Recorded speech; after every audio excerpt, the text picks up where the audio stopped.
আজকে আমরা যে টপিকটা নিয়ে আলোচনা করব সেটা হচ্ছে আমরা যে জীবনে বিপদে পড়ি, আমরা বিপদে পড়লে আমাদেরকে উদ্ধার করে কে?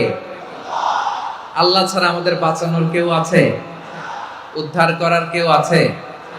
রক্ষা করার কেউ আছে? এজন্য বিপদে পড়লে আমরা চাইবো কার কাছে? আমাদের যাই দরকার হোক আমরা ফরিয়াদ করব কার কাছে? নাকি মাজারে যেয়ে চাবেন? মাজারে যেয়ে চাবেন? অনেকে তো মাজারে যেয়ে কপাল ঘষে, আছে না নাই? মাজারে যে সন্তান চায়, আছে? এই এলাকার লোকদের আকীদা খালিস আমি জানি। মাজারে যে কপাল ঘষে আর সন্তান চায়। আচ্ছা, মাজারে গেলে সন্তান পাওয়া যায়? আচ্ছা, মাজারে না গেলে যদি বাচ্চা না হতো, গরু ছাগলের যে বাচ্চা হয় ওরা কোন মাজারে মানত করে বলেন? কথা কি বুঝতেছেন? এই যে প্রতি বছর গরু ছাগল ভেড়া এগুলো যে বাচ্চা দেয়, এরা কোন মাজারে যে মানত করে? এজন্য চাইতে হবে একজনের কাছে, তিনি কে? আমার প্রিয় পটুয়াখালীবাসী, মাজার জিয়ারত করা সুন্নাহ। আমরা মাজার জিয়ারত করব, আল্লাহ ওয়ালাদের কবরে যাব, আমরা সেখানে যে সালাম দিব, দোয়া করব, নিজের জন্য করব, কবরে শুয়ে থাকা মাইয়েতের জন্য করব, পুরো মুসলিম উম্মার জন্য করব। কিন্তু কবরে যিনি শুয়ে আছে ওই বাবার কাছে সন্তান চাওয়া যাবে? চাকরি চাওয়া যাবে? সফলতা চাওয়া যাবে? সফলতা দেয় কে? এক কথাই রব্বুল আলামিন বলেন, وَإِن يَمْسَسْكَ اللَّهُ بِضُرٍّ فَلَا كَاشِفَ لَهُ إِلَّا هُوَ وَإِن يُرِدْكَ بِخَيْرٍ فَلَا رَادَّ لِفَضْلِهِ يُصِيبُ بِهِ مَن يَشَاءُ مِنْ عِبَادِهِ وَهُوَ الْغَفُورُ الرَّحِيمُ। আল্লাহু আকবার। আল্লাহ বললেন, ওয়া ইয়ামসাসকাল্লাহু বিদুররিন ফালা কাশিফা লাহু ইল্লা হু। আল্লাহ যদি তোমাকে কোনো বিপদ স্পর্শ করায়, আল্লাহ যদি তোমারে কোনো বিপদে ফেলে দেয়, ওই বিপদ থেকে উদ্ধার করার তিনি ছাড়া আর কেউ নাই। জোরে বলেন ঠিক কিনা? তিনি যদি কোনো বিপদে ফেলেন, তিনি ছাড়া বিপদ থেকে উদ্ধার করার কেউ নাই। আর তিনি যদি তোমার প্রতি কোনো অনুগ্রহ করতে চান, ওই অনুগ্রহ ঠেকিয়ে দেওয়ার ক্ষমতাও কারো নাই। আল্লাহ যদি আপনার সফলতা দিতে চায়, পৃথিবীর কোন শক্তি ওই সফলতাকে থামাতে পারে? এজন্য আল্লাহ বললেন, খবরদার, চিন্তা আর আকীদা খালিস করে নাও। ওয়া ইয়ামসাসকাল্লাহু বিদুররিন ফালা কাশিফা লাহু ইল্লা হু। আল্লাহ বিপদে ফেললে বিপদ থেকে উদ্ধার করার কেউ থাকে না। আর আল্লাহ যদি তোমার প্রতি দয়া দেখাতে চান, অনুগ্রহ করতে চান, ওই অনুগ্রহকে প্রতিরোধ করার মতো ক্ষমতা কারো নাই। তিনি তার বান্দাদের মধ্য থেকে যাকে ইচ্ছা তাকে দেন, যত ইচ্ছা তত দেন। তিনি ক্ষমাশীল, তিনি মেহেরবান। সুবহানাল্লাহ। তিনি ক্ষমাশীল, তিনি মেহেরবান। তাহলে এই আয়াত থেকে আমরা বুঝতে পারলাম, আমরা যদি বিপদে পড়ি আমাদেরকে কেউ বাঁচাতে পারে না। আমার বাবা আমারে বাঁচাতে পারে, আমার মা আমাকে বাঁচাতে পারে, আমার বন্ধু আমারে বাঁচাতে পারে, আমার দলের কর্মী আমাকে বাঁচাতে পারে, আমার পীর সাহেব আমারে বাঁচাতে পারে। আমার পটুয়াখালীর ভাইয়েরা খেয়াল রাখবেন, বাঁচাতে পারে এক মহান সত্তা, উদ্ধার করতে পারে এক মহান সত্তা। চিৎকার করে বলুন, তিনি কে? আবার আল্লাহ বললেন, আম্মান ইউজিবুল মুফতাররা ইযা দাআহু ওয়া ইয়াকশিফুস সুআ ওয়া ইয়াজআলুকুম খুলাফাআল আরদ আইলাহুম মা'আল্লাহ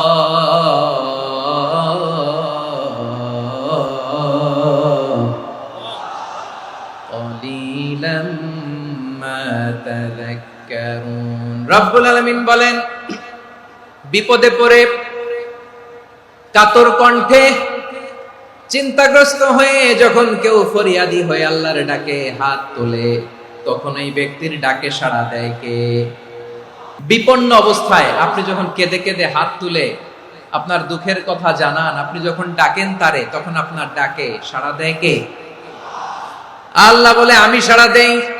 তোমাদের বিপদকে মুক্ত করে দেয় কে? ওই আল্লাহর সাথে কোন উপাস্য আছে নাকি? কিন্তু খুব অল্প সংখ্যক লোকই তোমরা উপদেশ গ্রহণ করো। কথাটা কার? তাহলে বিপন্ন মানবতা যখন কাঁদে, মানুষ যখন বিপদে পড়ে নিরুপায় হয়ে ফরিয়াদ করে, তার ডাক শোনার কেউ নাই, একজন ছাড়া। চিল্লায় বলেন তো তিনি কে? এজন্য আমরা ফরিয়াদের হাত কার দিকে তুলব? এবং খেয়াল রাখতে হবে, মাথার সাথে সেট করে নিতে হবে, আল্লাহ ছাড়া আমাকে উদ্ধার করার কেউ নাই। এই পৃথিবীতে কেউ আপন না প্রিয় ভাই। বিপদে বললে বোঝা যায় কেউ আপন না। আপন শুধু একজন মহান সত্তা, তিনি কে? বিপদে আপদে কেউ আমাদের বাঁচাতে পারে না, তরাতে পারে না, মুক্তি দিতে পারে না, উদ্ধার করতে পারে না, একমাত্র আমার প্রভু ছাড়া, আল্লাহ ছাড়া। চিল্লায় বলেন ঠিক কিনা? মাথার সাথে এটা সেট করে নিতে হবে যে আমাদের পুরো জীবনটাই পরীক্ষা। The life is a test. পুরো জীবনটাই পরীক্ষা। এই জীবনে বিপদ আসবে, আপদ আসবে, পরীক্ষা আসবে, সবার জীবনে এটা থাকে। এক একজনের পরীক্ষা এক এক রকম। আমার পরীক্ষা একরকম, মাসুদ ভাইয়ের পরীক্ষা একরকম, চৌধুরী সাহেবের পরীক্ষা একরকম, আপনার পরীক্ষা একরকম, ওনার পরীক্ষা আবার আরেক রকম। পুরো পৃথিবীটাই পরীক্ষা ক্ষেত্র, সবাই পরীক্ষা দিচ্ছি, কিন্তু কারো পরীক্ষা প্রশ্নের সাথে কারোটার মিল নাই। সুবহানাল্লাহ পড়বেন না? পুরোটাই পরীক্ষা ক্ষেত্র, সবাই পরীক্ষার্থী, কিন্তু প্রশ্নপত্র একটার সাথে আরেকটা মিলে না। One doesn't match the other. একজনেরটার সাথে আরেকজনেরটা মিলে না। কাউকে আল্লাহ তাআলা ধনী বানিয়ে পরীক্ষা করেন, আবার কাউকে আল্লাহ তাআলা গরিব বানিয়ে পরীক্ষা করেন, কাউকে আল্লাহ অসুস্থ বানিয়ে পরীক্ষা করেন। কেউ দেখবেন যে দুরারোগ্য ব্যাধিতে আক্রান্ত, ডাক্তার বলেছে আর সময় নাই, দুরারোগ্য ব্যাধি, ক্যান্সার, যার নেই কোনো অ্যান্সার, তার জন্য পরীক্ষা হচ্ছে এই রোগ। আরেক লোক দেখবেন তার আবার রোগ বালাই নাই, মাশাআল্লাহ, তাকে আল্লাহ তাআলা আর্থিক দৈন্যতা, দারিদ্রতা দিয়ে পরীক্ষা করছেন। এরকম আছে না নাই? টাকা পয়সা নাই, দিন আনে দিন খায়, যা আছে তাতে চলে না, এটা তার জন্য পরীক্ষা। আবার আরেক শ্রেণীর লোক দেখবেন তাকে আল্লাহ অসুস্থতাও দেয় নাই, দারিদ্রতাও দেয় নাই, তার দাম্পত্য জীবনের সমস্যা, স্ত্রী কথা শোনে না, অথবা ছেলে মেয়ে কথা শোনে না। তাহলে পরীক্ষা সবার জীবনে আছে, এক একজনের পরীক্ষাটা এক এক রকম। আল্লাহ তাআলা দেখতে চায় যে এই পরীক্ষার সময় আমরা কিরকম রেসপন্স করি, how to deal with the test, কিভাবে এই বিপদ আপদ পরীক্ষাগুলোকে আমরা হ্যান্ডেল করব, ডিল করব, এটা হচ্ছে আজকের আলোচনার বিষয় আমার প্রিয় ভাইয়েরা। তাহলে পরীক্ষাময় আমাদের জীবন, বিপদ আপদ পরীক্ষা, এটা মানুষের পিছু ছাড়ে না, সবার জীবনে পরীক্ষা আছে। নবীদের জীবনেও পরীক্ষা ছিল। সাহাবারা জিজ্ঞেস করেছেন, ইয়া রাসূলুল্লাহ, আইয়ুন নাসি আশাদ্দু বালাআন ফিদ দুনিয়া, এই দুনিয়ার বুকে কাদের পরীক্ষা সবচেয়ে বেশি? বিশ্বনবী বলেছেন, আল আম্বিয়া। এই পৃথিবীতে সবচেয়ে বেশি পরীক্ষা আল্লাহ তাআলা নিয়ে থাকেন নবীদের। কাদের? নবীদের। সুম্মাল আমসাল ফাল আমসাল, এরপরে নবীদের পরের স্তরে যারা, তাদের পরীক্ষা। এরপরে তাদের পরের স্তরে যারা, তাদের পরীক্ষা। সিদ্দিকীনদের, শুহাদাদের, সালিহিনদের, আল্লাহওয়ালাদের, যার ঈমান যত মজবুত তার জীবনে পরীক্ষাও তত বেশি। চিল্লায় বলেন ঠিক কিনা? তাহলে মুমিনরা, বিশ্বাসীরা, আমরা কি পরীক্ষা বিপদ আপদে ভয় পাই? না, মুমিনরা বিপদে ভয় পায় না, তারা হতাশ হয় না, সুবহানাল্লাহ, তারা নিরাশ হয় না। বিশ্বাসীরা হাল ছেড়ে দেয় না, তারা ভরসা রাখে একজনের উপর। চিল্লায় বলতে হবে তিনি কে? কারণ মুমিন জানে the grief isn't permanent, the test isn't permanent, the struggle in our life isn't permanent. আমাদের জীবনের দুঃখ, কষ্ট, স্ট্রাগল, এগুলো পার্মানেন্ট নয়। After every difficulties there is an ease. সব কষ্টের পরেই একটা সুখ আছে না নাই? রব্বুল আলামিন বলেন, ফা ইন্না মাআল উসরি ইউসরা, ইন্না মাআল উসরি ইউসরা, ভয় পেও না, চিন্তা করো না, কষ্টের সাথেই আমি রেখে দিয়েছি স্বস্তি। সুবহানাল্লাহ বলেন। মুমিন জীবনে বিপদ যত বেশি, কষ্ট যত বেশি, তার সামনে সফলতা তার চেয়েও বেশি। কারণ বিশ্বাসীরা জানে রাত্রি যত গভীর হয়, সুবহে সাদিকের সময় তত আগাতে থাকে। গর্ভবতী নারীর পেটের ব্যথা যত বাড়তে থাকে, ঘরে নতুন মেহমান আগমনের সময় ঘনাতে থাকে। মুমিনদের উপর বিপদ, অত্যাচার, আপদ, পরীক্ষা যত বাড়তে থাকে, কালেমার পতাকা উড্ডয়নের সময় কাছে আসতে থাকে। বিশ্বাসীদের এগুলো হিসাব মিলানো অনেক আগে, এগুলো অনেক আগে হিসাব মিলানো। দুঃখের আধার শেষে সুখের আলো মিটি মিটি হাসে। চিল্লায় বলেন ঠিক কিনা? দুঃখের আধার শেষে আলোর প্রভাত হাসে, হতাশার কালো মেঘে যায় গো ভেসে, হতাশার কালো মেঘে যায় গো ভেসে, দুঃখের আধার শেষে আলোর প্রভাত হাসে, হতাশার কালো মেঘে যায় গো ভেসে, হতাশার কালো মেঘে যায় গো ভেসে। কোরআনের পাতায় পাতায় দেখো ঈমানের পথ ঢাকা ব্যথার কাটায়, কোরআনের পাতায় পাতায় দেখো ঈমানের পথ ঢাকা ব্যথার কাটায়। ভেঙে পড়ো না কভু হতাশ হয়ে, ভেঙে পড়ো না কভু হতাশ হয়ে, জ্বলে পুড়ে খাঁটি সোনা হগ শেষে, জ্বলে পুড়ে খাঁটি সোনা হগ শেষে। দুঃখের আধার শেষে আলোর প্রভাত হাসে, হতাশার কালো মেঘে যায় গো ভেসে, হতাশার কালো মেঘে যায় গো ভেসে। পরীক্ষা যত বেশি, কষ্ট যত বেশি, সুখের সময় তত কাছাকাছি, চিল্লায় বলতে হবে ঠিক কিনা? এজন্য মুমিন জীবনে পরীক্ষা বেশি, মুমিনদের হতাশা নাই। মুমিনরা নিরাশ হয় না, হতাশ হয় কাফিররা। মুমিনরা কখনো হাল ছেড়ে দেয় না, মুমিনরা ভরসা রাখে একজনের উপর, তিনি কে? তাহলে আমার প্রিয় পটুয়াখালীবাসী, বিপদ থাকবে, পরীক্ষা থাকবে, এই বিপদ থেকে আমাদেরকে উদ্ধার করবেন একজন, তিনি কে? আমরা শুধু আল্লাহর উপরই ভরসা রাখবো, চাইবো একজন সত্তার কাছে। আওয়াজ করে বলুন, তিনি কে? একজন সত্তার কাছে চাইবে। বিশ্বনবী ওনার চাচাতো ভাই আব্দুল্লাহ ইবনে আব্বাস রাদিয়াল্লাহু তাআলা আনহুকে বললেন, ইয়া আব্দুল্লাহ ইবনে আব্বাস, হে আব্দুল্লাহ ইবনে আব্বাস, ইদা সাআলতা ফাসআলিল্লাহ, যখন চাইবে আল্লাহর কাছে যাও। ও আব্দুল্লাহ, যখন চাইবা আল্লাহর কাছে চাও। ওয়া ইদা ইসতাআনতা ফাসতাইন বিল্লাহ, যখন সাহায্য চাইবা আল্লাহর কাছে ফরিয়াদ করো। জেনে রেখো ও আব্দুল্লাহ, ওয়া'লাম আন্নাল উম্মাতা লাউ ইজতামাআত আলা আন ইয়ানফাউকা বিশাইইন লাম ইয়ানফাউকা ইল্লা বিশাইইন ক্বাদ কাতাবাহু আল্লাহু লাক। ও আব্দুল্লাহ, জেনে রেখো, মনে রেখো, গোটা বিশ্বের সবাই মিলে যদি তোমার উপকার করতে চায়, ততটুকুই তারা করতে পারবে যতটুকু আল্লাহ তোমার নসিবে সেটা লিখে রেখেছে। ঠিক কিনা বলেন? আর যদি গোটা বিশ্বের সবাই মিলে তোমার বিরুদ্ধে কনস্পাইরেসি করে, ষড়যন্ত্র করে, গোটা বিশ্বের সবাই মিলেও যদি তোমার ক্ষতি করতে চায়, ততটুকুই শুধু পারবে যেটা আল্লাহ তোমার জন্য বরাদ্দ রেখেছে। যতটুকু আল্লাহ তাআলা তোমার জন্য বরাদ্দ রেখেছে অতটুকুই ক্ষতি করতে পারবে, আর এক চুল বেশিও করতে পারবে না, কমও করতে পারবে না। চিল্লায় বলেন ঠিক কিনা? এজন্য আমরা চাইবো কার কাছে? সব সময় আমরা আল্লাহর কাছে চাইবো, বিপদে আপদে, সুখে দুঃখে, সচ্ছল অবস্থায় অসচ্ছল অবস্থায়, পরাজয়ের সময় বিজয়ের সময়, সব সময় আমরা ভরসা রাখবো কার উপর? সবাই বলুন। একদল লোক আছে যারা বিপদে পড়লে আল্লাহরে ডাকে, বিপদ আসলে আল্লাহরে ডাকে, বিপদ নাই আল্লাহও নাই। বিপদে পড়লে নামাজ পড়ে, বিপদও নাই নামাজও নাই। বিপদে পড়লে জিকির করে, বিপদ যখন চলে যায় ওদের জিকিরও বন্ধ হয়ে যায়। এরকম আছে না নাই?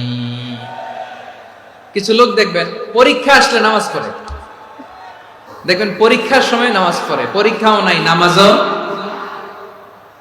আছে। এরকম কিছু লোক আছে অসুস্থ হলে আল্লাহরে বড্ড ভালোবাসে, আল্লাহরে খুব ডাকে। অসুস্থ হইলে অসুস্থতাও নাই, আল্লাহ স্মরণও নাই। দেখবেন কিছু লোক নির্বাচন আসলে খুব আল্লাহওয়ালা হয়ে যায়, তখন দেখবেন মাথার মধ্যে হেজাব লাগায়, পাঞ্জাবি লাগায়, আল্লাহওয়ালা হয়ে যায়। নির্বাচনও নাই, এরপরে আল্লাহর কথাও নাই। আছে না নাই? না, এরকম হওয়া যাবে না। সব সময় আমরা আল্লাহরে ডাকবো, বিপদে আপদে সব সময় ভরসা রাখবো আমরা একজনের উপর। আওয়াজ করে বলেন, তিনি কে? এ কথায় আল্লাহ তাআলা আমাদের চোখে আঙ্গুল দিয়ে জানিয়ে দিলেন, ফাইদা রাকিবু ফিল ফুলকি দা'আউল্লাহা মুখলিসিনা লাহুদ্দিন ফালাম্মা নাজ্জাহুম ইলাল বাররি ইযা হুম ইউশরিকুন। আল্লাহ বলে একদল লোক আছে, তারা যখন নৌযানে চড়ে, জলযানে চড়ে, সাগরের মধ্যে যখন জাহাজে চড়ে, লঞ্চে চড়ে, তারা যখন তুফানের সম্মুখীন হয় তখন তারা আল্লাহরে বড্ড বেশি ডাকে, একান্ত ভাবে ডাকে, বিশুদ্ধ চিত্তে ডাকে। আবার তুফান থেকে তাদেরকে সেফ জোনে নিয়ে, নিরাপদ জোনে নিয়ে যখন বন্দরে আমি আল্লাহ তাদেরকে বেরিয়ে দেই, ওই লোকগুলো আবার আমি আল্লাহর সাথে শিরিক করে। এরকম আছে না নাই? জাহাজে উঠছে, সাগরের মাঝখানে তুফান, ওই সময় দেখবেন আল্লাহ কারে কয়। এই কথা তো আপনাদেরকে বোঝানো সহজ, আপনারা তো নদীর দেশের মানুষ। আচ্ছা, লঞ্চে উঠে তুফানের সম্মুখীন হয়েছেন, জলোচ্ছ্বাস, সবাই, আমার বলার দরকার নাই, বলেন, মাঝ নদী, তুফান, জলোচ্ছ্বাস, জলের মধ্যে উচ্ছ্বাস, ঢেউ, টর্নেডো, সাইক্লোন, মেঘের ঘনঘটা, পরিবেশ ঘুটঘুটে অন্ধকার, লঞ্চ একবার এদিকে আরেকবার ওইদিকে, ভিতরে কি অবস্থা হয় বলেন তো? তখন মুসলিম আল্লাহর ডাকে, হিন্দু আল্লাহর ডাকে, ঠিক কিনা বলেন? আস্তিক আল্লাহর ডাকে, নাস্তিক আল্লাহর ডাকে, ঠিক কিনা? লঞ্চের ভেতর, স্টিমারের ভেতর কান্নারে রোল পড়ে যায়, চিৎকারের রোল পড়ে যায়, সবার মুখ দিয়ে শুধু একটা আওয়াজ, লা ইলাহা লা ইলাহা লা ইলাহা সুবহানাল্লাহ আলহামদুলিল্লাহ লা ইলাহা।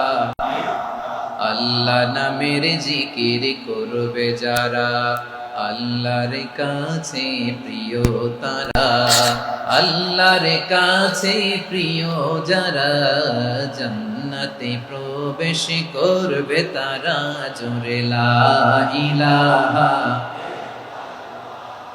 লা ইলাহা ইল্লাল্লাহ লা ইলাহা ইল্লাল্লাহ মুহাম্মাদুর রাসূলুল্লাহ সাল্লাল্লাহু আলাইহি ওয়াসাল্লাম। আমার প্রিয় পটুয়াখালীবাসী, তাহলে লঞ্চের ভেতরে যখন আমরা তুফানের মধ্যে পড়ি, তখন সবাই মিলে আমরা একটা নামের জিকির করি। নামটা কার? মুসলমানেরাও ডাকে, হিন্দুরাও ডাকে, আস্তিকও ডাকে, নাস্তিকও ডাকে, সবাই ডাকে একজনকে, তিনি কে? আবার দেখবেন ওই আল্লাহ তুফানের পরে, ঝড়ের পরে ওই লঞ্চটাকে যখন সদর ঘাটে ফিরিয়ে দেয়, আবার আমরা নাফরমানি শুরু করে দেই।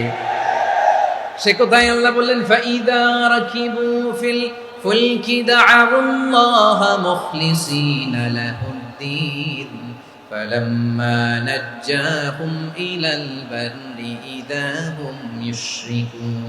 সাগরে যখন তুফানে পড়ে আমি আল্লাহর ডাকে, আবার আমি আল্লাহ যখন বাঁচিয়ে দেই, আবার আমি আল্লাহর সাথে শিরিক শুরু করে। আমরা কি এরকম হতে চাই নাকি? বিমানের মধ্যে মাঝে মাঝে দেখবেন যে এয়ার টার্বুলেন্স হয়, জানেন? এয়ার টার্বুলেন্স জানেন তো? মাঝে মাঝে বিমানটা বাউন্সিং করে, বাম্পি, ভেরি বাম্পি ওয়েদার। শুনেন নাই?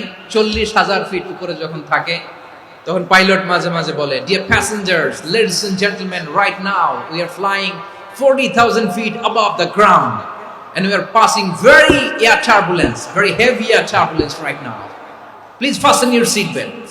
দেখবেন মাঝে মাঝে বলে যে, ভদ্র মহিলা, ভদ্র মহোদয়গণ, আমরা 40,000 ফিট উপর দিয়ে যাচ্ছি আর এয়ার টার্বুলেন্স ফেস করছি, মেহেরবানি করে আল্লাহর রাস্তে সিট বেল্ট বাঁধুন। তখন বিমানটা এরকম বাউন্সিং করে, শেকিং করে। আপনারা মুখোমুখি হয়েছেন? ইদানিং এই এয়ার টার্বুলেন্স বেড়ে গিয়েছে। গত বছর আমার ইন্টারন্যাশনাল অনেকগুলো ফ্লাইট ছিল, তো আমি দেখলাম যে আগের ফ্লাইটগুলোর তুলনায় এখন এয়ার টার্বুলেন্স খুব বেশি। আমি একটু রিসার্চ করে দেখলাম, ক্লাইমেট চেঞ্জের কারণে, জলবায়ু পরিবর্তনের কারণে আকাশের বাতাসের মুভমেন্টে পরিবর্তন হয়েছে, ফলে এখন বিমান শেকিং করে বেশি, বাউন্সিং, বাম্পি ওয়েদার। তো বলেন তো, 40,000 ফিট উপরে যখন আপনি, কয় হাজার ফিট? 40,000 ফিট উপরে যখন আপনি, তখন যখন বিমানটা এরকম বাউন্সিং করে, সবাই যখন ভমিটিং করে বিমান নষ্ট করে দেয়, বমি করে, তখন বাঁচানোর কে আছে আল্লাহ ছাড়া? কেউ আছে? ওই মুহূর্তেও সবাই মিলে একজনের ডাকে আওয়াজ করে বলেন, তিনি কে? মাঝে মাঝে কিছু সোশ্যাল মিডিয়ায় কিছু ভিডিও পাওয়া যায় যে হেভি যখন এয়ার টার্বুলেন্স হয় 10 সেকেন্ড 15 সেকেন্ডের কিছু ভিডিও পাওয়া যায় বিমানটা এরকম বাউন্সিং করছে, বাম্পি ওয়েদার, কাঁপছে, মানুষগুলো বমি করছে, অক্সিজেন মাস্কগুলো সব ঝুলে পড়েছে, বিমানটা শুধু কাঁপছে। তখন দেখবেন বিমানের ভেতরেও এরকম লঞ্চের মতো চিৎকার আছে না নাই? বিমানের ভেতরেও তখন চিৎকার। গত বছর হিথ্রো এয়ারপোর্ট থেকে সিঙ্গাপুর এয়ারলাইন্সের একটা ফ্লাইট, হিথ্রো টু চাঙ্গি, একটা ফ্লাইটে এমন বেশি এয়ার টার্বুলেন্সের শিকার হয়েছিল ওই এয়ারক্রাফটটা, 33 জন যাত্রী সেখানে আহত হয়েছে, একজন যাত্রী নিহত হয়েছে। কেবিন ক্রুজ, এয়ার হোস্টেস যারা আছে, একজনের নাক ফেটে, চোখ ফেটে, কপাল ফেটে, ব্লিডিং হয়ে শয়লা। প্রিয় ভাইয়েরা, 40,000 ফিট উপরে বিমানটা যখন কাঁপবে তখন আমাদেরকে আল্লাহ ছাড়া আর কেউ বাঁচানোর আছে? এত আস্তে বললে হবে? ওই কঠিন মুহূর্তে আমার বাবা আমারে বাঁচাতে পারে, আমার বন্ধু আমারে বাঁচাতে পারে। এই গ্রাউন্ডে, জমিনের বুকে আমার প্রোটোকল, আমার ক্ষমতা, আমার দাম্ভিকতা কোনো কিছু আমারে বাঁচাতে পারে? একজন ছাড়া। চিল্লায় বলতে হবে, তিনি কে?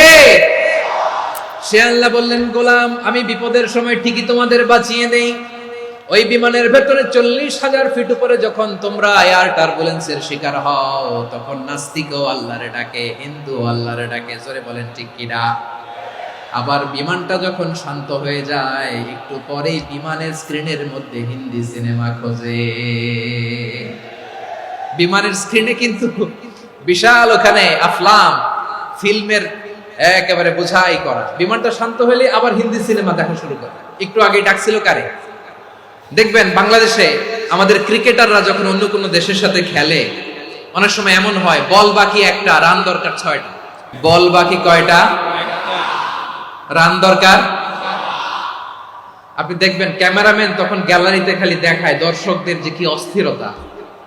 হিপ হপ স্টাইলের মেয়েটা, যে মেয়েটার ওড়না এতক্ষণ ছিল গলায়, এতক্ষণ কই ছিল, ওই মেয়েটা দেখবেন ওড়নাটা টেনে মাথায় দিয়ে এরকম মুনাজাত ধরতেছে, আল্লাহ আল্লাহ, একটা সক্কা, আল্লাহ আল্লাহ, আমার লাল সবুজের পতাকারে তুমি অপমানিত কইরো না আল্লাহ, ইন্ডিয়ার সাথে আমাদের খেলা আল্লাহ আল্লাহ, একটা সক্কা, একটা একটা। পুরো খেলা জুড়ে এই মেয়ের ওড়না ছিল গলায়, কিন্তু যখন 1 বলে 6 রান দরকার, ওড়না চলে আসছে কোথায়? মাথায়। আবার মুনাজাত আছে না নাই? ঠিকই বাংলাদেশের দামাল ছেলে এমন এক শট মারলো, বল চলে গেল স্টেডিয়ামের বাইরে, ছক্কা, জিতে গেলাম আমরা। পুরো স্টেডিয়াম জুড়ে চিৎকার, হই হুল্লোড়, মौज মাস্তি। যেই মেয়েটা মাথার মধ্যে ওড়না দিয়ে এতক্ষণ সুবহানাল্লাহ সুবহানাল্লাহ বলে আল্লাহর কাছে দোয়া করেছে, ওই মেয়ে এখন আবার ওড়না ফেলে দিয়ে নাচা শুরু করে দিয়েছে। তাহলে আল্লাহর ভয়, আল্লাহর প্রতি আস্থা, বিশ্বাস, ভালোবাসা, এটা কি ক্ষণিকের জন্য? মানে আমার যখন লাগবে তখন আল্লাহর ইউজ করবো নাকি? হ্যাঁ, বিপদে আপদে, সুখের সময় দুঃখের সময়, সচ্ছল অসচ্ছল অবস্থায় বিশ্বাসীরা ভরসা রাখে একজনের উপর। চিৎকার করে বলো, পটুয়াখালী তিনি কে?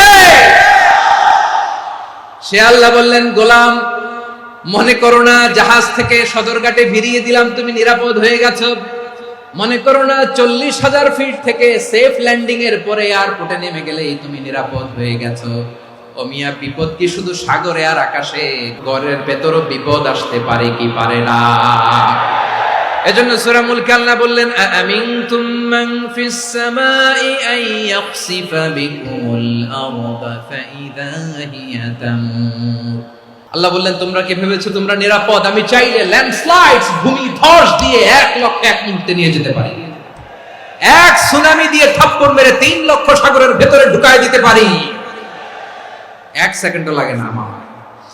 أم أمنتم من في السماء أن يرسل عليكم حاصبا فستعلمون كيف نذير। আল্লাহ চাইলে আকাশ থেকে পাথর বৃষ্টি নাজিল করতে পারেন কি পারেন না? এই মুহূর্তে এখানে ভূমিকম্প দিতে পারেন কি পারেন না? আচ্ছা, ভূমিকম্প যখন হয় আমাদের কারো হুঁশ থাকে? আপনি মনে করছেন আমরা সাধারণ মানুষ, আমরা দৌড় দেই, আর প্রেসিডেন্ট প্রধানমন্ত্রী ওনারা বুঝি খাটে শুয়ে থাকে? ভূমিকম্প, আর্থকোয়েক যদি হয়, বাঁচার জন্য আমরা কি করি? হয় খাটের তলায়, ডাইনিং টেবিলের নিচে, উপরে শক্ত কিছু আছে এটার নিচে, অথবা ঘর থুইয়া দেও দৌড়। তো প্রধানমন্ত্রী উনি কি করে?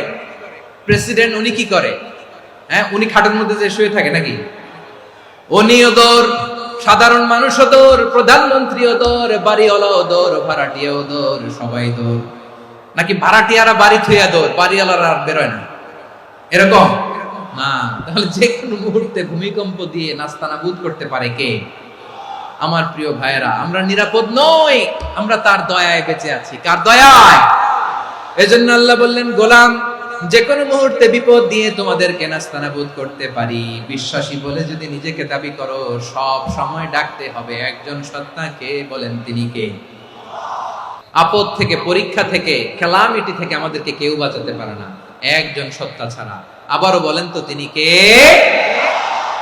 এবার আমরা দেখি বিষ্ণু ইসা ইসলামের জীবনে বিপদ আপদ ছিল কিনা। উনি বিপদ আসলে কিভাবে ডিল করতেন, বিপদ আসলে কোন দোয়া পড়তে হয়, কিভাবে ফরিয়াদের হাত উত্তোলন করতে হয়, কিভাবে রবের দরবারে নতজানু হয়ে ফরিয়াদ করতে হয়, এটা জানার দরকার আছে না নাই? আসুন আমরা বিষ্ণুনবীর জীবনী থেকে দেখি বিপদ আসলে উনি কি করতেন। বিপদ আসলেই প্রথমে বিষ্ণু ইসা ইসলাম একটা দোয়া পড়তেন। তিনি পড়তেন, ইন্না লিল্লাহি ওয়া ইন্না ইলাইহি রাজিউন। নিশ্চয় আমরা আল্লাহর জন্য, নিশ্চয় আমরা কার দিকে ফিরবো ভাই? আবার কার দিকে ফিরবো? আওয়াজ করে বলুন তো, আমরা এসেছি কার কাছ থেকে, আবারও ফিরে যাব কার কাছে? এজন্য বিষ্ণুই পড়ছেন, ইন্না লিল্লাহি ওয়া ইন্না ইলাইহি রাজিউন। নিশ্চয় আল্লাহর জন্য, ওই আল্লাহর দিকেই আমরা ফিরে যাব। তারপরে বিষ্ণুই পড়তেন, আল্লাহুম্মা আজুরনি ফি মুসিবাতি ওয়াখলুফ লি খায়রাম মিনহা। একসাথে প্রথমে পড়তেন ইন্না লিল্লাহি ওয়া ইন্না ইলাইহি রাজিউন, তারপর পরে পড়তেন আল্লাহুম্মা আজুরনি ফি মুসিবাতি ওয়াখলুফ লি খায়রাম মিনহা। মানে আল্লাহ, এই যে আমি বিপদে ধৈর্য ধারণ করলাম, এটার সব তুমি আমারে দাও, আর যেটা হারালাম এর চেয়ে ভালো কিছু দিয়ে মেকআপ করে দিও, ভালো কিছু দিয়ে বদল করে দিও। সুবহানাল্লাহ পড়েন। তাহলে বিপদ আসলে আমরা কি পড়ব? এদেশে পরস্পরে দেখা হলে দেয় সালাম, এদেশে আমজনতার হৃদয় জুড়ে পাক কালাম, এদেশে বিপদ এলে সর্বজনে সর্বক্ষণে দোয়া পড়ে ইন্না লিল্লাহ। কি পড়ে? সুবহানাল্লাহ সুবহানাল্লাহ সুবহানাল্লাহ সুবহানাল্লাহ। এদেশে আজান শুনে সূর্য ওঠে শহর গ্রামে, এদেশে আজান শুনে সূর্য ডুবে সন্ধ্যা নামে, এদেশে সকল কাজে সবাই বলে বিসমিল্লাহ, এদেশে ভালো কিছু দেখে শুনে হাসি মুখে সবাই বলে মাশাআল্লাহ। তাহলে বিপদ এলে আমরা কি পড়ি? তাহলে বিপদ এলেই আমরা এখন থেকে ইন্না লিল্লাহ পড়ব, নাকি হাই হুতাশ করবেন? একদল আছে হাই হুতাশ করে, হায় আল্লাহ রে, মোর কি হইল রে, মই কি হরমু রে, মই কমবে জামু রে, এরকম বিলাপ করতে নিষেধ করেছেন বিশ্বনবী। কি করব, কই যাব, কি হবে, হায় হায়, এরকম হাহুতাশ আছে না নাই? বিশ্বাসীরা হাহুতাশ করে না, তারা ইন্না লিল্লাহ পড়ে। কি পড়ে মনে থাকবে? আমরা পড়বো ইন্না লিল্লাহি ওয়া ইন্না ইলাইহি রাজিউন। নিশ্চয়ই আমরা আল্লাহর জন্য, আমরা আল্লাহর দিকেই ফিরে যাব। এরপর পড়বো আল্লাহুম্মা আজুরনি ফি মুসিবাতি ওয়াখলুফ লি খায়রাম মিনহা। আল্লাহ, আমি যে বিপদে ধৈর্য ধারণ করলাম এটার সওয়াব দিও, আর যা হারালাম তার চেয়ে ভালো কিছু দিয়ে বদল করে দিও। সুবহানাল্লাহ পড়েন। বিশ্ব নবীর হাদিস শুনলেন উম্মে সালামা রাদিয়াল্লাহু তাআলা আনহা। ওনার স্বামী হলো আবু সালামা। মজার ঘটনা খেয়াল করে শুনেন। সাইয়্যিদাতুনা উম্মে সালামা রাদিয়াল্লাহু তাআলা আনহা, ওনার স্বামীর নাম আবু সালামা। শ্রেষ্ঠ দম্পতি, শ্রেষ্ঠ ফ্যামিলি। প্রথমে হিজরত করেছিলেন হাবাসায়, পরে হিজরত করেছেন মদিনায়। উহুদ যুদ্ধের পরে ওনার স্বামী আবু সালামা ইন্তেকাল করলো, শহীদ হলো। সুবহানাল্লাহ পড়েন। যখন আবু সালামা ইন্তেকাল করলো, উম্মে সালামা রাদিয়াল্লাহু তাআলা আনহা কেঁদে কেঁদে হয়রান। আর নবীর শিখানো বাণী অনুযায়ী তিনি বারবার পড়ছিলেন ইন্না লিল্লাহ। কি পড়ছিলেন? ইন্না লিল্লাহ। যেহেতু বিশ্বনবী বলেছেন, কেউ যদি বিপদের প্রথম ধাক্কায় পড়ে ইন্না লিল্লাহি ওয়া ইন্না ইলাইহি রাজিউন, আল্লাহুম্মা আজুরনি ফি মুসিবাতি ওয়াখলুফ লি খায়রাম মিনহা, তাহলে এই বিপদে যে সে যা হারালো তার চেয়ে শ্রেষ্ঠ কিছু দিয়ে আল্লাহ তার বদল দিয়ে দিবে। এই হাদিস শুনে উম্মে সালামা রাদিয়াল্লাহু তাআলা আনহা ওনার প্রাণ প্রিয় স্বামী আবু সালামার ইন্তেকালের পরে চোখের পানি ছাড়ে আর পড়ে ইন্না লিল্লাহি ওয়া ইন্না ইলাইহি রাজিউন আল্লাহুম্মা আজুরনি ফি মুসিবাতি ওয়াখলুফনি খায়রাম মিনহা। বারবার এই দোয়া পড়ে চোখের পানি ছাড়ে, এই দোয়া পড়ে চোখের পানি ছাড়ে, আর মনে মনে বলে আবু সালামার মতো ভালো মানুষ মদিনাতে নাই, আবু সালামার চেয়েও ভালো মানুষ মদিনাতে নাই, তার চেয়ে ভালো মানুষ কি করে আল্লাহ তাআলা আমারে দিবে, তার চেয়ে ভালো মানুষ তো আমি মদিনাতে দেখি না। চোখের পানি দিয়ে বুক ভাসায় আর নবীর হাদিসের উপর আমল করে পড়ে ইন্না লিল্লাহি ওয়া ইন্না ইলাইহি রাজিউন, ইন্না লিল্লাহি ওয়া ইন্না ইলাইহি রাজিউন। পড়তে পড়তে চোখের পানি ছাড়ে আর চিন্তা করে বিশ্বনবী বললেন এই দোয়া পড়লে যেটা হারালাম তার চেয়ে ভালো কিছু দিয়ে আল্লাহ পুরস্কার দেয়। আবু সালামের চেয়ে ভালো মানুষ মদিনার মধ্যে আর কে হতে পারে? কি আজীব তামাশা, কি অবাক করা ঘটনা। কিছুদিন পরে দেখা গেল সাইয়্যিদুল মুরসালিন রাহমাতাল লিল আলামিন স্বয়ং বিশ্ব নবী উম্মে সালামাকে বিয়ের প্রস্তাব পাঠিয়েছে। স্বয়ং বিশ্ব নবী উম্মে সালামা রাদিয়াল্লাহু তাআলা আনহাকে বিয়ের প্রস্তাব পাঠিয়েছেন। উনি রাজি হয়ে গেলেন, বিয়ে হয়ে গেল, উনি হয়ে গেলেন উম্মুল মুমিনিন, আমাদের মা, পুরো মুসলিম উম্মার মা। চিৎকার করে বলেন আল্লাহু আকবার। তাহলে আমার প্রাণ প্রিয় ভাইরা, বিপদে পড়লে আমরা পড়বো ইন্না লিল্লাহি ওয়া ইন্না ইলাইহি রাজিউন আল্লাহুম্মা আজুরনি ফি মুসিবাতি ওয়াখলুফনি খায়রাম মিনহা। যারা যারা বিপদ আসলে এই দোয়াটা পড়বেন এখন থেকে, আওয়াজ করে ইনশাআল্লাহ বলেন। যা হারাইছেন তার চেয়ে শ্রেষ্ঠ জিনিস দিয়ে বদলা দিবে কে? তাহলে বিপদে পড়লেই প্রথমে আমরা এটা পড়ব। শুনে শুনে মুখস্থ করবেন। আমার মায়েরা, আমার বোনেরা, আপনাদের জন্য 3টি মাঠের অ্যারেঞ্জমেন্ট করা হয়েছে, আমি জানি। আপনারাও এই দোয়াগুলো পড়বেন, আপনার স্বামীকে শেখাবেন, সন্তানকে শেখাবেন, আপনার পুরো পরিবারটাকে জান্নাতের টুকরো বানিয়ে দিবে কে? তাহলে বিপদ আসলে প্রথমে কি পড়তে হবে এটা জেনে গেলাম।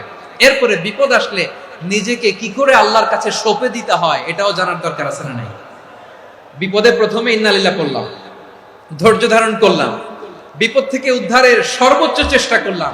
আমার কাজ যখন শেষ তখন আমি আমার এই বিষয়টা আল্লাহর কাছে সঁপে দিব। কার কাছে? বিপদে বললে কেমন করে নিজেকে আল্লাহর কাছে সঁপে দিতে হয় আসুন সাইয়েদনা ইব্রাহিম আলাইহিস সালামের জীবনী থেকে জানি। আল্লাহর খলিল ইব্রাহিম আলাইহিস সালাম আমাদের মতো সমাজ ব্যবস্থা পায় নাই। আমরা জন্মের পরে আমাদের কানের ভেতরে আজান দিয়েছে কে? একামত দিয়েছে কে? আমাদের বাপ দাদারা আমাদের কানে আজান দিয়েছে কি দেয় নাই?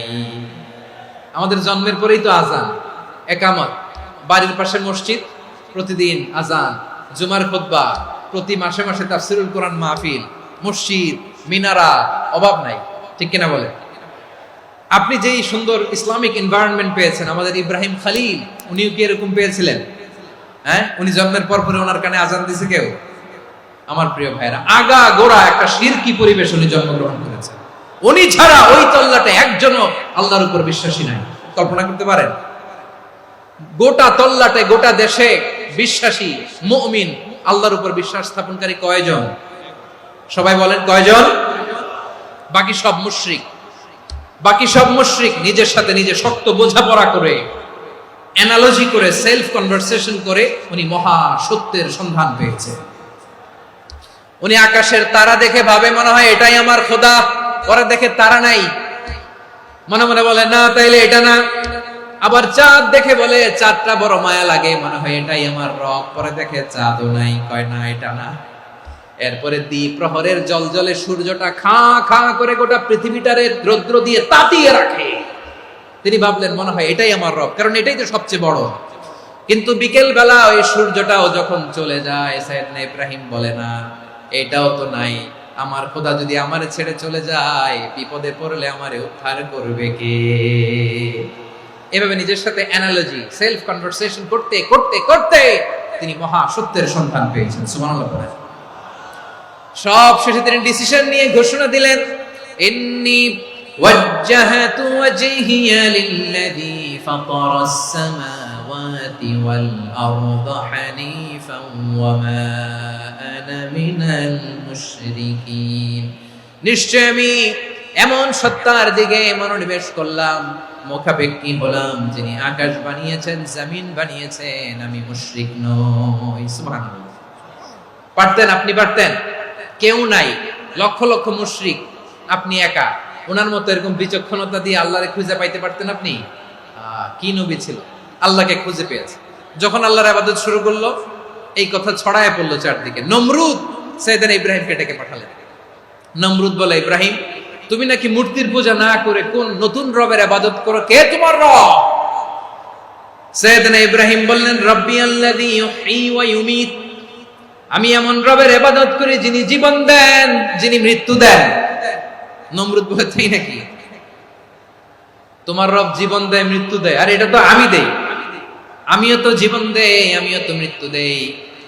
সাইয়েদনা ইব্রাহিম বললেন, কেমন করে তুমি জীবন দাও, মৃত্যু দাও, একটু দেখাও তো। নমরুদ জেলখানা থেকে দুজন কয়েদিকে ডেকে আনলো, কয়েদি এনে অর্ডার করলো, একটাকে এখনই শিরোচ্ছেদ, হেড অফ, ডেথ পেনাল্টি, মৃত্যুদণ্ড দেয়া হলো, ফিনকি দিয়ে রক্ত বের হলো। নমরুদ বলে, দেখো, দুজনকে ধরে আনলাম, একজন কয়েদিকে দিলাম ডেথ পেনাল্টি, মৃত্যুদণ্ড, ওরে মৃত্যু দিলাম। আরেকজন যে দাঁড়িয়ে আছে, চাইলে ওরেও আমি মৃত্যুদণ্ড দিতে পারি, কিন্তু না, ওরে আমি দিব না, ওরে আমি বাঁচায়া দিলাম, ছেড়ে দিলাম, মানে জীবন দিলাম।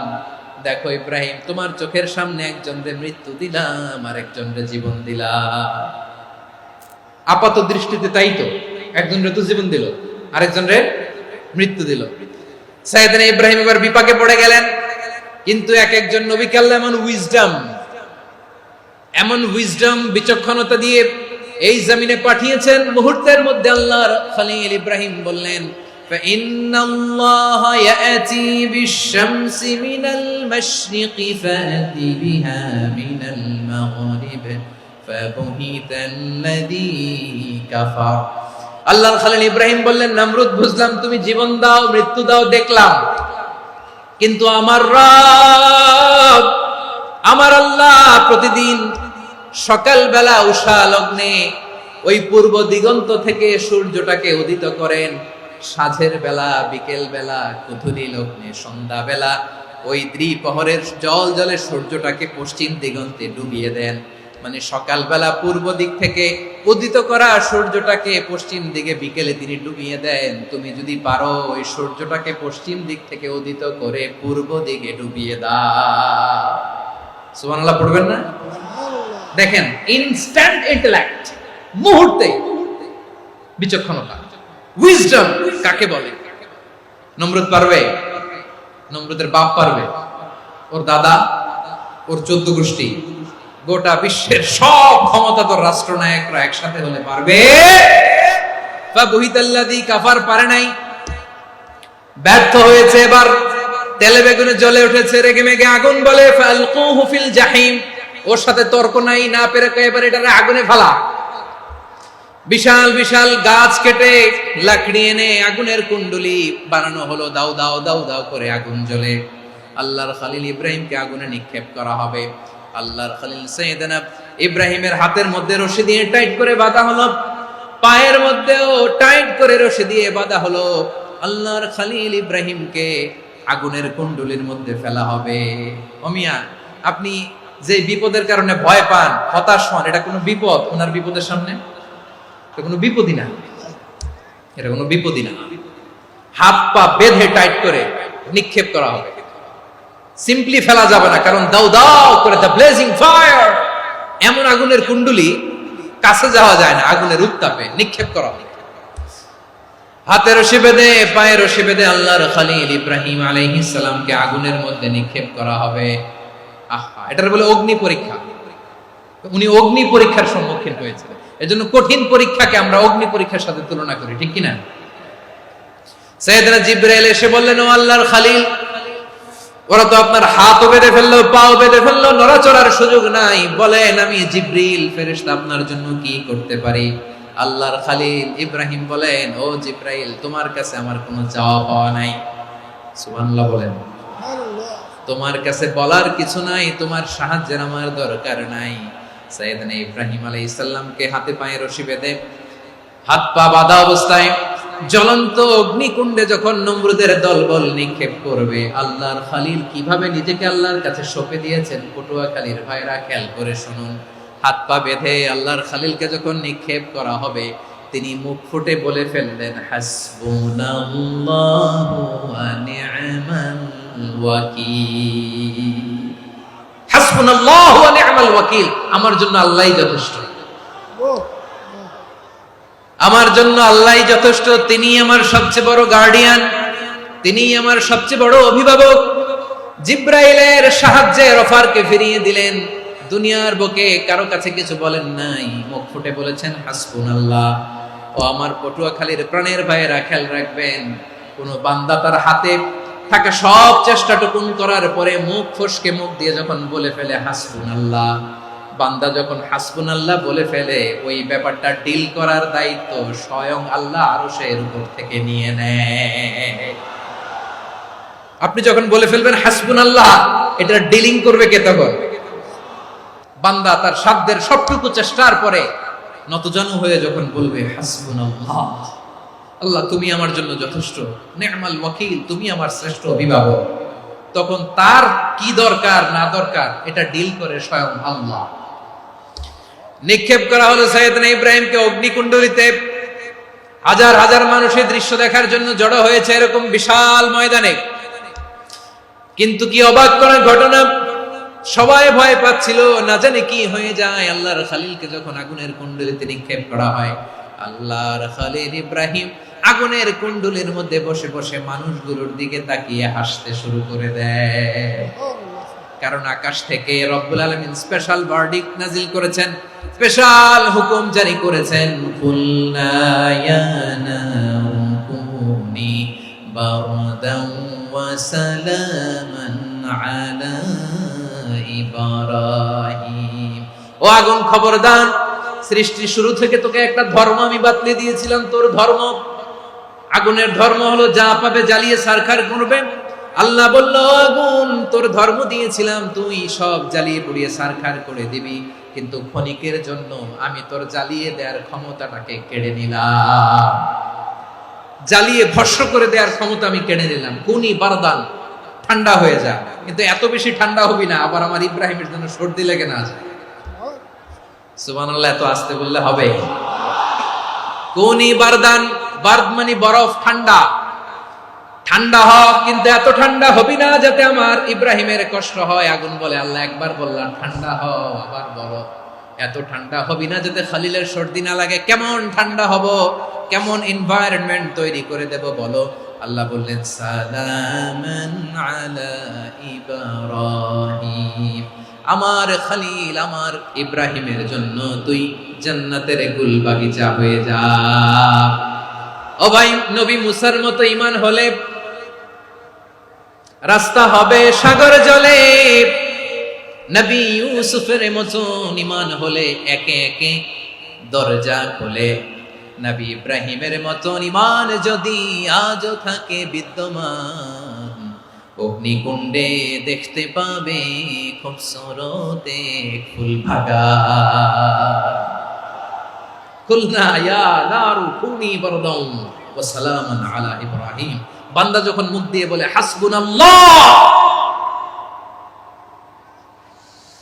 আমার আল্লাহ আমার জন্য যথেষ্ট, এই বলে যখন নিজেকে সঁপে দেয়, তার কি লাগবে ওই দায়িত্ব স্বয়ং নিয়ে নেয় কে? তাহলে আমার প্রিয় ভাইয়েরা, বিপদের শুরুতেই আমরা বলবো ইন্না লিল্লাহ। শুরুতে কি বলবো? এরপরে যেই বাক্যটা পড়ে নিজের পরিস্থিতিকে আল্লাহর দরবারে সঁপে দিব, সেটা হচ্ছে হাসবুনাল্লাহ। সেটা কি? বিষ্ণু বলেন, লা ইয়াজালু লিসানুকা রাতাবান মিন যিকরিল্লাহ, সব সময় আল্লাহর স্মরণ দিয়ে, জিকির দিয়ে জিহ্বাটারে সিক্ত রাখো। আর শয়তানু জাসিমুন আলা কলবি ইবনে আদম, শয়তান বনি আদমের কলবে খামচি মেরে বসে থাকে। ফাইদা যাকারাল্লাহ খালাসা, মানুষ যখন আল্লাহর স্মরণ করে জিকির করে, শয়তান দৌড়ে পালায়। ওয়া ইদা গাফালা ওয়াসওয়াসা, যখনই বনি আদম গাফেল হয়, তখনই শয়তান তার হৃদয়ে ওয়াসওয়াসা দেয়। এজন্য বিপদে পড়লে ইন্না লিল্লাহ, নিজের সবটুকুন করার পরে, নিজের রোল প্লে করার পরে নিজেকে আমরা কি বলে সঁপে দিব? সবাই বলেন, মনে থাকবে? বিপদে পড়লে প্রথমে ইন্না লিল্লাহ, এরপরে নিজেকে যখন সঁপে দিব তখন হাসবুনাল্লাহ। এরপরে কঠিন বিপদে যখন বিশ্বনবী পড়তেন তখন কি করতেন? এমন বিপদ মাঝে মাঝে হয় না, দেয়ালে পিঠ থেকে যায়, চোখে মুখে অন্ধকার, কি করব দিশা খুঁজে পাই না, এরকম হয় কখনো? বিশ্বনবী এরকম কঠিন বিপদে পড়েছেন জীবনের কিছু কিছু মুহূর্তে। ওই মুহূর্তে বিশ্বনবী স্পেশাল 2টা দোয়া পড়তেন। এই দোয়াগুলো আপনাদেরকে জানিয়ে দেয়। বিশ্বনবী বলেন, কঠিনতম বিপদে যখন পড়বা, দেয়ালে পিঠ থেকে যায়, চোখে মুখে অন্ধকার, বাঁচার কোনো উপায় নাই, তখন পড়বা লা ইলাহা ইল্লা আনতা সুবহানাকা ইন্নী কুনতু মিনাজ জালিমিন। আল্লাহ, তুমি ছাড়া কোনো ইলাহ নাই, তুমি পবিত্র, নিশ্চয় আমি জালিমদের অন্তর্ভুক্ত। সুবহানাল্লাহ বলেন। এই দোয়া সাইয়েদনা ইউনূস আলাইহিস সালাম পড়েছিলেন যখন মাছের পেটে ছিলেন। এবং অনেক মুফাসসিরিন ইকরাম বলেছেন, অনেক আহলুল ইলমরা বলেছেন, এটা হচ্ছে ইসমে আজম। ইসমে আজম এমন দোয়া যেটা দিয়ে দোয়া করলে আল্লাহ দোয়া কবুল করে, কিন্তু এটা কোনটা এটা নিয়ে ইখতিলাফ আছে। কোন কোন আহলুল ইলম বলেন এই লা ইলাহা ইল্লা আনতা সুবহানাকা ইন্নী কুনতু মিনাজ জালিমিন, এটা হচ্ছে ইসমে আজম। সাইয়েদনা ইউনূস আলাইহিস সালাম পড়েছেন, আপনারা পড়েননি? এটা পড়বেন আপনারা। এই দোয়া পড়ে সাইয়েদনা ইউনূস আলাইহিস সালাম মাছের পেট থেকে রক্ষা পেয়েছিলেন। রক্ষা করেছিল কে?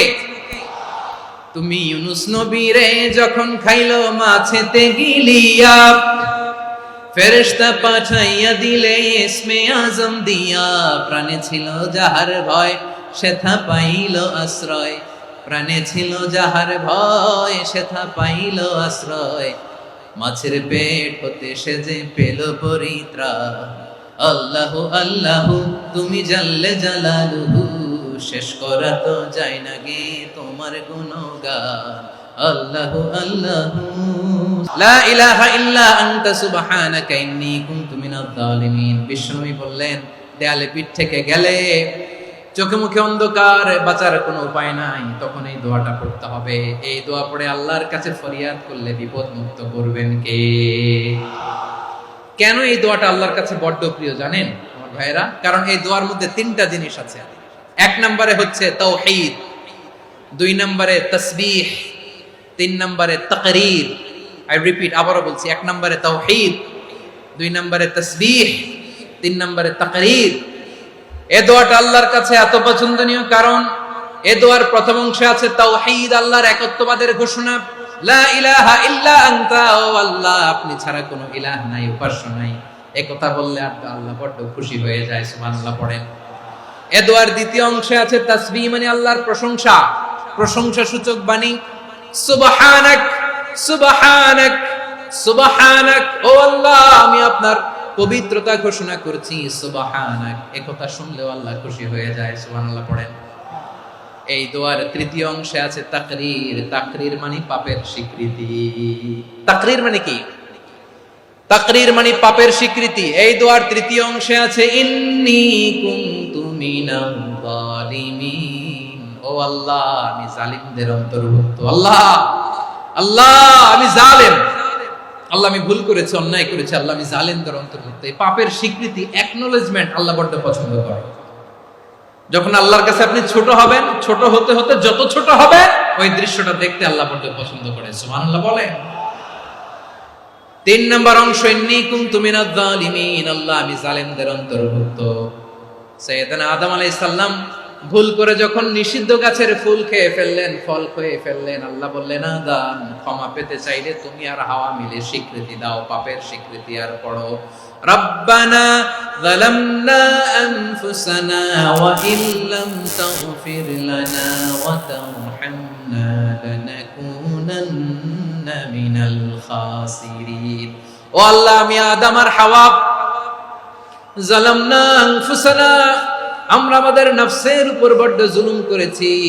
আল্লাহ ওয়া ইল্লাম তাগফির লানা ওয়া তারহামনা, আপনি যদি ক্ষমা না করেন, আপনি যদি দয়া পরবশ না হন, আপনি যদি রহম না করেন, আমরা তো ক্ষতিগ্রস্তদের মধ্যে শামিল হয়ে যাব। এই দোয়া করার সাথে সাথে সাইয়েদনা আদম আর হাওয়া আলাইহিস সালামকে ক্ষমা করে দিলেন কে? তাহলে এই দোয়ার 3 নম্বর অংশ তাকরীর, এটা আল্লাহ বড্ড পছন্দ করে। আমার কলিজার টুকরা ভাইয়েরা, গুনাহ করে শিকার যেতে হবে, এটা আল্লাহ ভালোবাসেন। সাইয়েদনা আবু বকর রাদিয়াল্লাহু তাআলা আনহু বিষ্ণু ঈসা ইসলামকে বললেন, ইয়া রাসূলুল্লাহ আল্লিমনি দুআআন আদউ বিহি ফি সালাতি, নবী হে আপনি আমার এমন একটা স্পেশাল দোয়া শিখায়া দেন যে দোয়াটা আমি নামাজে পড়ব।